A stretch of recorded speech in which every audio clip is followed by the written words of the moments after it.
अस्सलामुअलैकुम। वालेकुम अस्सलाम। माशाअल्लाह नूरानी चेहरा ते ਤੁਹਾਡਾ ਕਿਤੇ ਨਾ ਹਾਜੀ ਰਜ਼ਾਕ ਤੇ ਨਹੀਂ? बिल्कुल।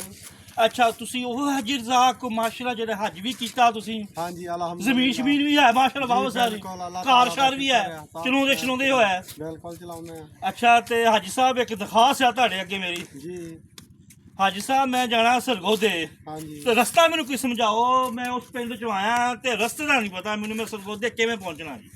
अही तो लियाकतपुर जा लाले चौक ते ਅੱਛਾ वो तो वास्ते बमी ते सीधा सरगोदे।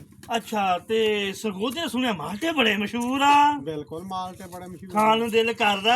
बिल्कुल करदा है। ਅੱਛਾ ਵੇ ਇੰਜ ਕਰੋ 20,000 ਦੋ ਨਾ ਕਿਰਾਇਆ ਮੈਨੂੰ ਸਰਗੋਧੇ ਦਾ, अच्छा ਤੇ ਫਿਰ 10,000 ਜਾਂ 12,000 ਦੇ ਦੋ ਮਾਲਟਿਆਂ ਦਾ ਕਿਰਾਇਆ, ਕਿ ਮਾਲਟੀ ਵੀ ਉੱਥੋਂ ਲੈ ਕੇ ਆਉਣੀ ਆ, ਤੋੜਨੀ ਵੀ ਹੈਗਾ, ਲੈ ਕੇ ਆਉਣੀ ਤੁਹਾਡੇ ਵਾਸਤੇ ਲੈ ਕੇ ਆਵਾਂਗਾ।